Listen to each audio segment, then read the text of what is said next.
Bonjour, aujourd'hui je suis en compagnie de Caro, de Sae et de Bertrand, des spécialistes de la J-Musique, et nous allons justement faire le bilan de la J-Musique en 2013 et également se projeter un petit peu pour voir les perspectives en 2014. Bienvenue dans Extra Life.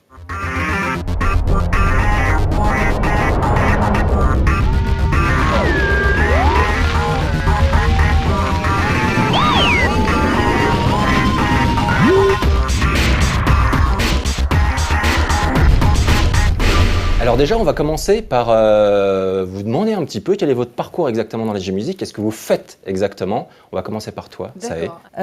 J'ai commencé à m'intéresser à la J-Musique, au rap japonais en fait, vers début 2000, 2000-2001. J'ai voulu apprendre par moi-même qui faisait du rap au Japon. Enfin voilà, simple curiosité parce qu'à l'époque c'était une musique que j'écoutais.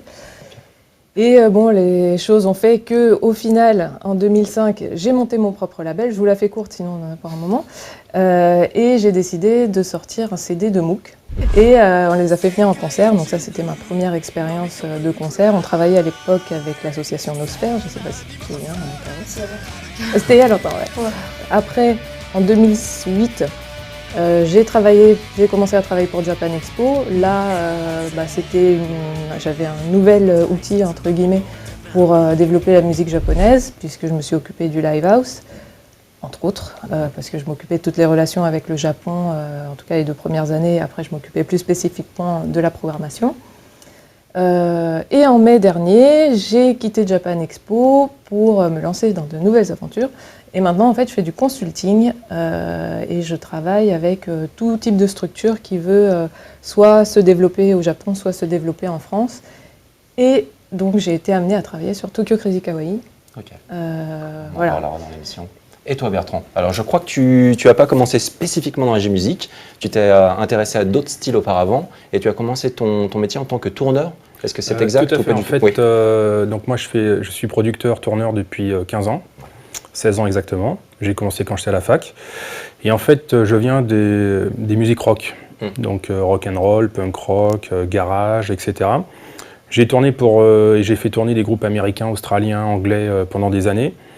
Et en fait, j'ai atterri dans l'univers de la musique japonaise parce qu'un groupe de rock and roll japonais, 3 nanas qui s'appelaient les Dirt Trucks à l'époque, m'avaient contacté pour monter une tournée pour elles. À la base, je voulais pas parce que j'avais trouvé que leur musique était un peu légère. Et finalement, à force d'insister, j'ai accepté de leur monter une tournée de 10 dates. Et ben, j'ai été très surpris parce que tout le monde les voulait. Et on a fait 28 dates en 29 jours. Donc c'était une tournée incroyable. Et du coup, c'est à ce moment-là que j'ai vu le potentiel que représentaient les Japonais en Europe. Puis j'ai été contacté par une boîte basée à Paris qui s'appelait J-Music. Qui faisait en fait, ils faisaient de la distribution d'artistes japonais, mais ils ne s'occupaient pas des lives, donc ils m'ont contacté pour m'occuper des lives de leurs artistes. C'est J-Music Distribution, c'est ça? Tout à fait, ouais. J'ai monté pour eux 2 tournées, une pour un groupe qui s'appelle Dio et une pour un groupe qui s'appelle Pistol Valve. Puis on s'est séparés, tu t'en souviens? C'était bien. Hein. On s'est séparés au bout de 6 mois, parce que bon, on ne s'entendait pas spécialement. Et en fait, quand je suis parti, comme moi j'organisais les concerts et pas eux, la plupart des groupes en fait m'ont suivi. Okay. Voilà. Donc et puis après ça, toujours en continuant d'organiser des tournées pour des artistes rock, rap, africains et en ayant d'autres projets, la J-Music est devenue une part prépondérante de nos activités quand même. Donc maintenant, j'officie sous ma société que j'ai créée qui s'appelle Torpedo. Et pour laquelle nous avons créé un département que pour nos activités asiatiques qui s'appelle B7. D'accord. Voilà. Et puis donc depuis les Dirt Trucks, c'était en 2006. Donc là, ça va faire 8 ans que je fais de la J-Music sous toutes ses formes. Avant d'attaquer le bilan un petit peu 2013 et nous dire si vous pensez justement que l'année 2013 est une année exceptionnelle ou non, a priori pour certains oui, pour d'autres un peu moins, est-ce que vous aimez la J-Music? Est-ce que vous avez un attachement particulier à cette musique et pourquoi, si c'est le cas? Alors, moi, oui, j'aime la J-Music. Ça fait un peu partie de mon identité puisque ma mère est japonaise, donc j'aime toute la culture japonaise d'une manière générale. Et ce qui me tient à cœur, c'est vraiment de faire un pont entre la France et le Japon et de de permettre à chacun de découvrir des nouvelles choses pour créer encore des nouvelles choses. Ça, c'est un peu mon idéal. Un échange. Voilà. Un échange culturel. Et c'est pour ça que mon projet hip-hop, c'était ça, c'était emmener des groupes, des danseurs et des rappeurs français au Japon, à un festival japonais, pour qu'il y ait cet échange. Puis ça fait toujours, ça bouge les neurones, hein, les gens, ça les fait réfléchir, ça leur fait prendre conscience de trucs. C'est assez, au niveau de la réflexion qu'on a sur soi, c'est super intéressant. Et sinon, au niveau d'un genre particulier, j'ai pas de genre de prédilection. Ça dépend des périodes. En ce moment, j'écoute tout le temps Second Action parce que c'est un groupe qui me plaît. Qui marche bien plutôt électro, au Japon, qui cartonne au Japon. Mais sinon, j'aime beaucoup One O'Clock, Man with a Mission. Ça dépend des périodes en fait. Il y a des périodes où je vais écouter plus du rock, des fois plus, je vais retourner vers du rap, des fois plus de l'électro. Je me rends compte en fait, que ma question était un peu conne. Parce que la J-musique, c'est tellement. Tu vois, c'est comme si je vous avais posé la question, est-ce que vous aimez la musique? Bah voilà, c'est un peu débile, puisqu'en effet, il y a plein de genres différents au sein de la J-musique. Donc, plutôt, ma question pour l'affiner, est-ce qu'il y a un genre particulier dans la J-musique qui te plaît à toi, Bertrand? Alors, en fait, c'est vrai que ta question était un petit peu bizarre. Mais moi, par exemple, j'aime pas spécialement la J-musique parce que c'est de la J-musique. C'est-à-dire que pour moi, un artiste japonais, je vais pas l'aimer parce que c'est la J-musique, je vais l'aimer parce que la musique de tel artiste me plaît, ou je ne vais pas forcément moi accrocher, mais je vais quand même le travailler parce que ça plaît à d'autres. Ouais. Donc être producteur ou tourneur, mon Dieu, si on fait que les groupes qu'on aime, on n'est pas riche au final. Donc effectivement, on se retrouve à faire des artistes qu'on apprécie bien et puis d'autres qu'on apprécie un peu moins, parce qu'il y a une boîte à faire tourner, malheureusement avant toute chose. Donc après maintenant, en J-musique, parce que là-bas je ne suis pas non plus un grand spécialiste, j'ai quand même découvert et rencontré des artistes super. J'ai eu la chance de pouvoir organiser des concerts exceptionnels. Je citerai par exemple Joe Hisaishi au Zénith, puisque c'est nous qui l'avions fait. Ah bah bravo. Et que... Je suis ultra fan. Ah bon, je ne connais pas grand-chose en musique, mais là pour le coup, Hisaishi, oui. Bon, c'était un enfer, mais c'était super. Mais on a aussi organisé, par exemple pour le groupe Versailles, on a organisé un concert en plein air devant un château il y a 2 ans et demi. Ça, c'était un concert incroyable. Et par exemple, on a aussi fait jouer Kokia sur un bateau mouche, un petit peu classe. Pendant qu'elle jouait, le bateau voguait sur la scène. Enfin, c'était très romantique, très beau. Donc c'est vrai que tout ça, c'est des projets que j'ai pu faire avec des Japonais, d'une part parce que leur excentricité allait en accord avec ce genre de réalisation, et d'autre part parce que justement j'avais envie aussi de profiter de leur culture pour pousser un petit peu je sais pas comment dire, la chose, et arriver à des projets insensés. Donc en ça, je remercie la J-musique puisque ça m'a permis de faire des tas de choses que j'aurais pas pu faire avec des groupes américains, français ou d'autres. D'accord.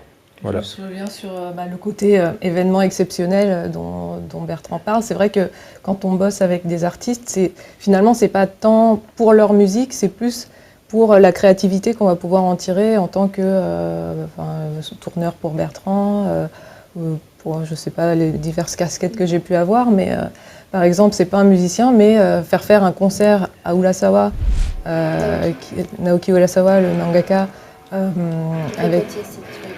Tout à fait, et qui fait de la musique en fait, pour son plaisir. Quand il est venu à Japan Expo et que je voulais lui dire, vu que vous faites de la musique, peut-être qu'on pourrait faire un truc, il m'a devancé, il m'a dit, je fais aussi de la musique si vous voulez. Et du coup, je lui ai dit, nous on a une scène musicale, on a des groupes qui viennent, je pense que tel groupe, Hemenway, pourrait convenir à votre style. Je les ai mis en contact et ils sont organisés au Japon pour faire des répétitions. Était super sympa. Mais j'ai adoré faire ce projet, vraiment, parce que c'est du jamais vu. Ça rejoint Bertrand sur le côté exceptionnel, puis la créativité que ça te donne. Et ça, c'est très gratifiant. Enfin, Et dans ces moments-là, on aime tout le monde. Quoi. On est, merci les fans, merci les artistes, merci tous les gens qui m'ont permis de faire ce super projet. Quoi. Et là, tu sais pourquoi tu fais ce boulot. Okay. Alors du coup, 2013, année exceptionnelle, d'après toi Caro, mais aussi d'après Sylvain, etc. Alex, lui, il est plus mitigé. Et donc du coup, alors, il y a plein de choses, il s'est passé plein de choses en 2013.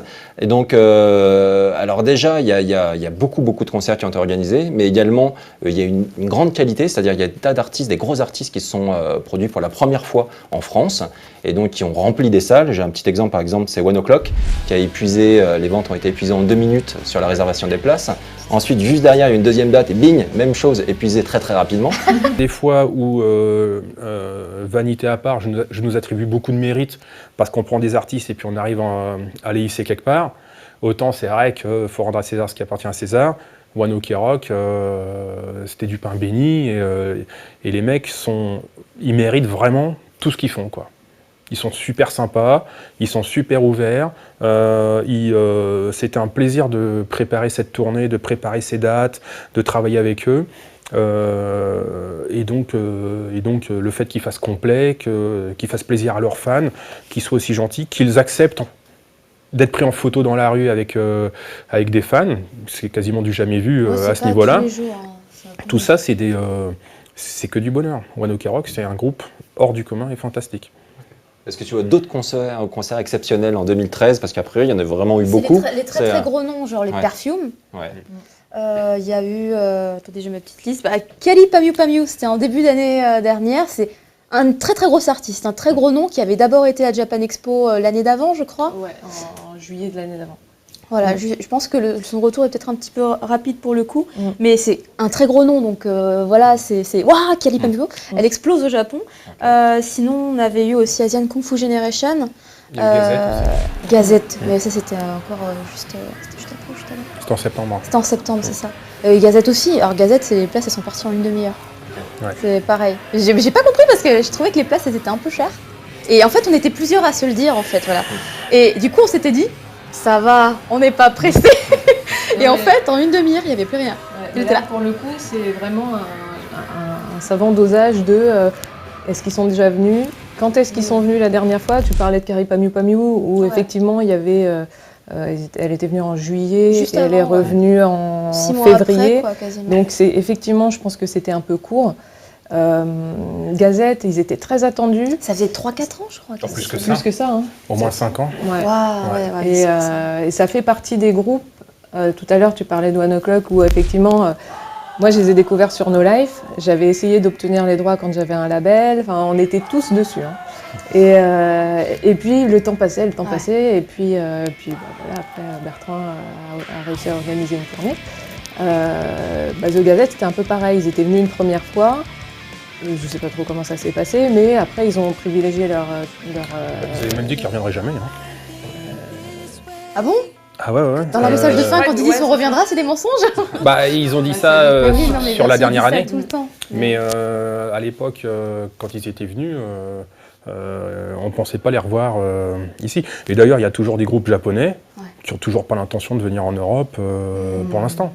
Donc, Parce que c'est pas aussi une histoire de contrat. Je sais qu'en général, les artistes, quand ils signent des contrats en major, c'est un contrat genre sur 2-3 ans. Et sur 2-3 ans, c'est planifié. Ils savent tout ce qu'ils vont faire, limite, du jour au lendemain, pendant 2-3 ans. Ah ouais, complètement. Donc forcément, ils peuvent pas. Il n'y a pas marqué international dans le contrat. Donc, est-ce qu'il y a un peu de ça? Moi, j'ai jamais vu le contrat qu'un artiste avait avec une major ou quoi. Mais je pense que pour l'avoir vécu, des fois, quand ils commencent à se dire bon, peut-être on va aller en France, notamment avec Japan Expo, on avait des artistes qui se disaient peut-être qu'on va faire une carrière à l'étranger.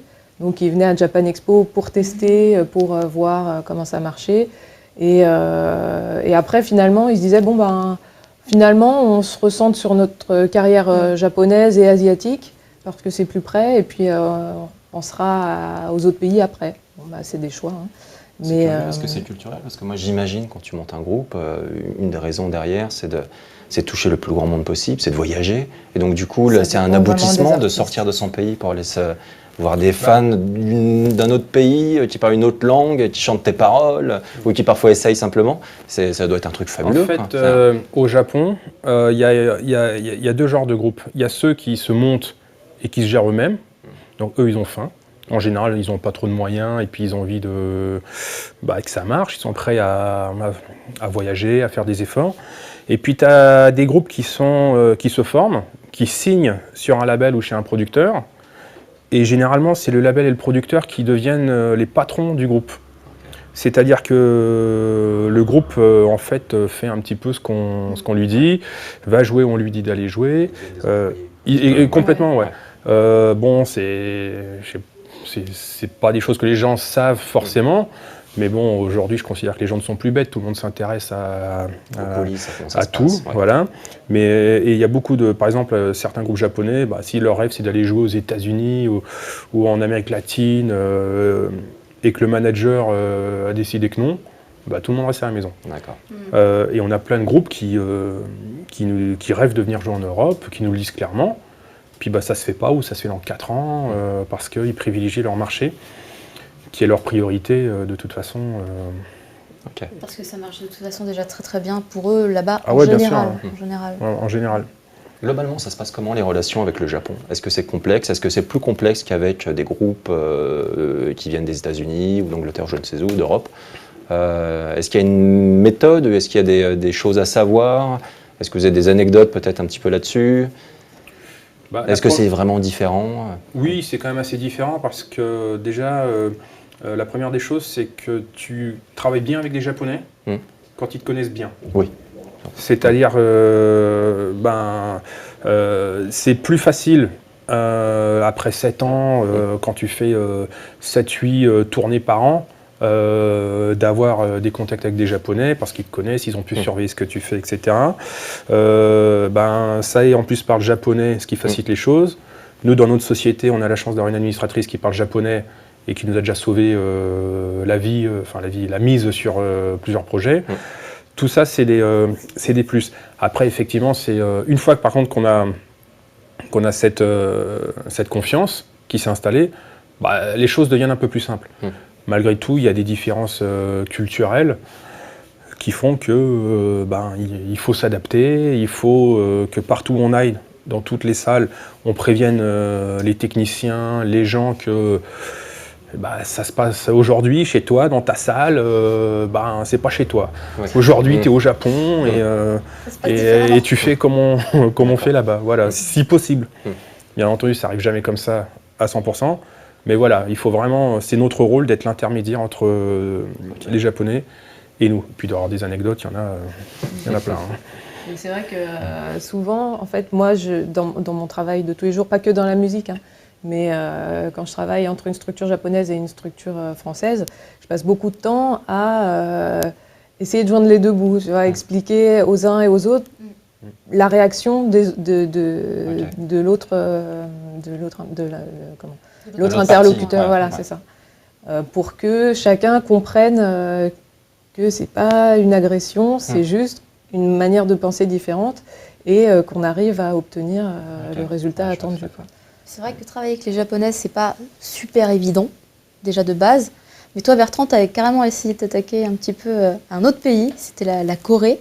Et je crois que c'est encore moins facile. Alors écoute, depuis que je bosse les Coréens, j'ai jamais autant aimé les Japonais. C'est-à-dire qu'en fait, je pensais que les Japonais étaient durs, mais c'est du gâteau comparé aux Coréens. Mais sincèrement. Pour expliquer grossièrement, les Japonais sont quand même un pays où la musique existe depuis des dizaines d'années, sont super structurés, ils ont du super matos, ils savent bien travailler et même à la limite à l'extrême, puisqu'ils sont tellement pointilleux sur tout que à certains moments c'est un peu fatigant, mais c'est comme ça qu'ils vont. Les Coréens en fait, selon moi bien sûr, ils ont eu un boom musical depuis 5-10 ans, allez, et on a l'impression, si tu veux, que ça allait tellement vite, et puis surtout, ils génèrent tellement d'argent que maintenant, ils veulent en profiter au maximum, et parfois en faisant fi des règles, des usages et coutumes dans certains pays. Pour donner des exemples, un Japonais, il va prévoir une tournée minimum 6 mois à l'avance. Ouais. Les Coréens, ils t'appellent, ils veulent venir le mois suivant. Hein. Ah ouais. Ah ouais, et puis ils veulent, en Corée, si tu veux, le moindre petit groupe, parce qu'en fait, les Coréens se tapent la bourre là-bas. C'est-à-dire les groupes de K-pop en particulier, ils veulent tous montrer que sont les plus beaux, les plus gros, qui ramènent le plus de monde. En fait, c'est le règne du bling-bling. Et d'ailleurs, t'as qu'à regarder leurs clips, c'est que du bling-bling finalement, les clips coréens. Ils sont dans des belles bagnoles, les nanas sont en escarpins haute couture, habillées avec des fringues super riches. Voilà, alors du coup, ils ont besoin du top, même s'ils ne le méritent pas. Même si ils sont capables de demander des cachets ou des conditions incroyables, alors qu'ils ne ramènent pas le public qui va avec. Tout simplement parce qu'ils se basent par rapport à ce qu'ils ont chez eux. Un Japonais, par exemple, il sait très bien que s'il fait 1000 personnes au Japon, il va venir jouer devant 250-300 personnes à Paris. Il le sait, il l'accepte, il vient pour le plaisir, pour aussi choyer ce petit noyau de public qui, malgré tout, est quand même un public intéressant.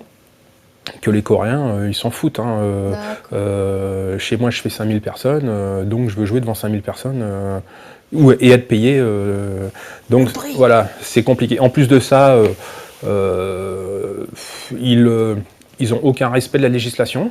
C'est-à-dire, en France, pour faire des concerts, il y a des règles fiscales, des règles sociales, des taxes. Ils le savent pas, ils s'en fichent, et même quand on leur envoie les textes de loi, ils veulent pas le savoir. Il y a des règles de sécurité. Donc, il est pas rare, un groupe de K-pop arrive, ils veulent mettre la caméra devant la sortie de secours parce que c'est la meilleure place. Il n'y a rien à faire, hein, ils veulent la laisser là. Donc forcément, les Japonais sont beaucoup plus sérieux, rigoureux et ont une meilleure connaissance de tout ça. Donc déjà... Des fois, ils veulent faire des trucs un peu funky aussi, du style, une fois, moi, j'avais eu, je ne sais plus quel artiste qui voulait mettre du tissu noir sur les petites loupiottes vertes de sortie de secours. Après, il suffit de leur expliquer que c'est pas possible parce que la législation l'interdit et ça passe. Enfin, voilà, il suffit de leur expliquer et là, ils sont plus raisonnables, on va dire. Et c'est vrai que les Japonais, en fait, on peut tout négocier avec les Japonais, mais il faut que ce soit fait en avance et que ce soit validé. Voilà, donc là déjà, il ne faut pas que le jour J, ils arrivent, que tu aies dit quelque chose, et puis qu'ils soient devant le fait. Alors là, ça c'est la catastrophe. Ouais. Mais sinon, on peut, en leur expliquant, alors c'est ça le problème, c'est qu'il faut prendre le temps de leur expliquer, parce que c'est hiérarchisé. La petite nana avec qui tu discutes, elle doit rendre des comptes à son patron, qui va lui poser une question. Donc si elle n'a pas les réponses, elle flippe. Et puis elle t'envoie un email tous les jours là-dessus.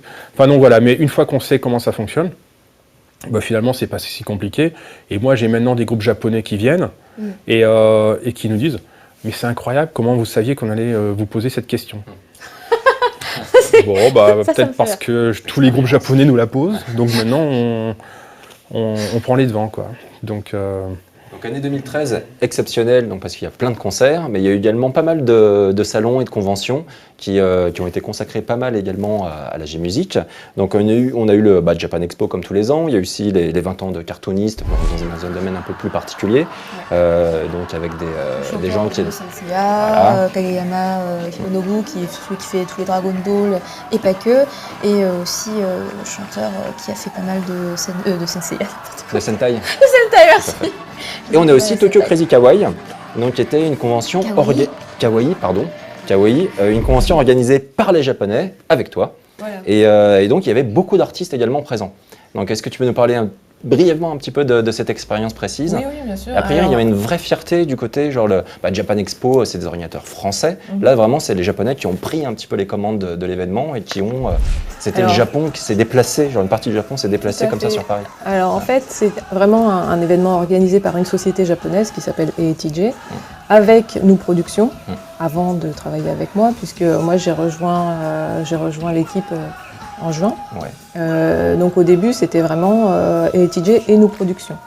Moi, quand j'ai commencé à travailler avec eux, c'était surtout pour du consulting. Donc, pour que je leur dise, sur la musique par exemple, je leur envoyais des listes d'artistes en disant, tenez, ceux-là, ils sont bien classés, tout le temps bien classés dans le J-Top, ça vaut le coup de les faire venir.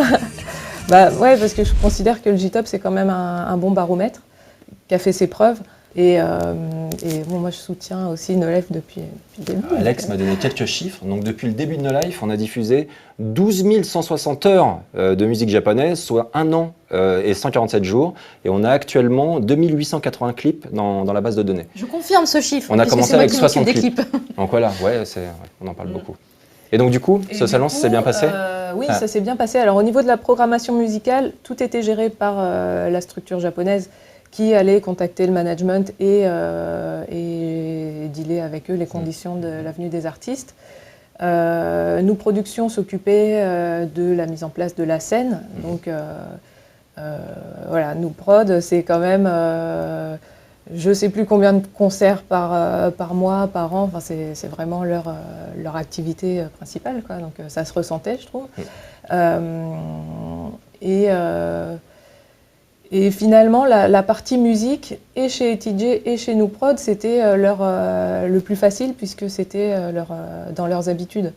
Et moi, je ne me suis pas vraiment occupée de cette partie-là. J'ai juste validé donné des listes d'artistes, des contacts parfois, et valider des idées qu'ils avaient ou infirmer des idées qu'ils avaient. Et voilà. Mais je trouve qu'ils avaient fait un beau plateau. Après, au niveau de la gestion des dédicaces, tout ça, je pense qu'il y a un peu d'amélioration à faire. Mais déjà, le choix des artistes, je ne sais pas s'il y a vraiment une possibilité de choix ou si ça a été imposé, je ne sais pas. Mais c'était quand même une belle liste. Enfin, il y avait 3 gros noms, pour moi en tout cas, Tsuchihana, Moon et Spire. Et quand j'ai vu ces 3 noms, j'ai fait « c'est passe un truc, c'est passe un truc en septembre ». Car c'est des artistes qui étaient attendus. Tsuchihana, ça faisait des années qu'on voulait la revoir.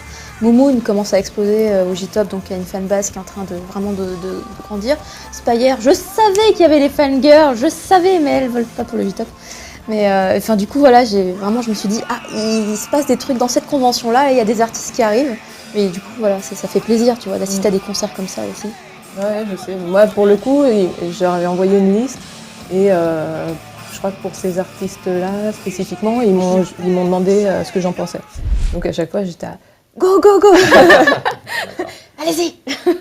Et donc du coup, après une belle année comme ça, 2013, brièvement, je suis avec 3 spécialistes de la musique, donc pour tous les fans, je vais vous poser quelques questions. Pour 2014, qu'est-ce qu'on peut attendre en 2014 ? Après une belle année comme celle-ci, qu'est-ce qu'on peut avoir de plus cette année? Est-ce que vous avez déjà des petits indices à nous donner, des petites tendances peut-être, que ce soit pour des salons, des concerts, des choses? Déjà les concerts qui sont déjà prévus.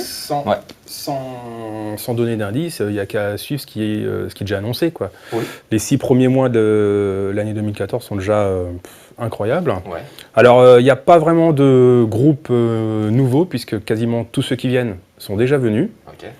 Ça veut quand même dire je crois que tu dois connaître quand même des groupes qu'on n'est pas au courant, parce que moi, à part Miyavi, Kali Pamyu Pamyu et Yoshiki, Gilgamesh. Gilgamesh revient, ouais, Anne Café revient. Ouais, Anne Café revient, mais il faut voir s'ils vont pouvoir remplir aussi bien que lors On attend.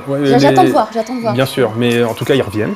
Il y a Jupiter, donc c'est la première fois qu'ils viennent, mais c'est des anciens membres de Versailles. C'est les anciens de Versailles, ouais. Qui seront là aussi. Mais voilà, donc c'est une grosse, c'est un gros premier semestre. Ouais. Mais contrairement à 2013, il n'y a pas encore eu le nom annoncé qui vient pour la première fois et où tout le monde dit waouh. Ouais.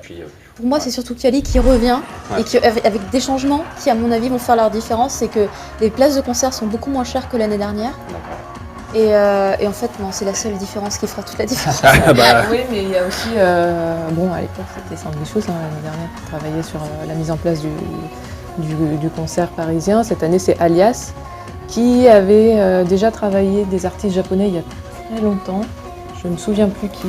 À chaque fois, j'oublie qui. Mais ils ont des... Ah si, Olivia. Ils avaient fait le concert d'Olivia, il me semble. D'accord, en 2007, carrément. C'était la première année. Et ils avaient... et c'était Jean-Louis Chel, à l'époque, qui s'en occupait, qui a quitté Alias entre-temps. Et Voilà, je sais aussi que Live Nation Japan a pas mal de projets. J'ai pas de nom parce que y a rien d'annonçable pour le moment, mais ils réfléchissent à diverses choses. Et sinon, est-ce que vous pensez, c'est un petit peu à part de complètement la J-Music, mais un vrai concert de Vocaloid en France? Est-ce que vous pensez que ça pourrait créer l'événement du coup pour l'année 2014, pour le truc que pas mal de gens attendent finalement, mais qu'on s'y attendait pas trop, que ça puisse arriver? Alors, C'est un peu un domaine un peu à part, hein. Mais ça reste de la musique. c'est à part, mais on a déjà été plus ou moins approché et confronté à ces demandes. En fait, ce que je trouve dommage, c'est que il y a 2 ans, pour notre part, nous avions été contactés. Et c'était le moment pour le faire, je pense. Ouais. Aujourd'hui, alors soit je me suis pas trop informé, soit je vis sur une autre planète, mais aujourd'hui, en fait, j'ai l'impression que le soufflet est un peu retombé. C'est-à-dire qu'on sait ce que c'est. Ouais. S'il y en a un, c'est bien, mais c'est pas comme il y a 2 ans. Je sais pas si vous imaginez, à l'époque, Canal+, ils en parlaient carrément, quoi. Ouais.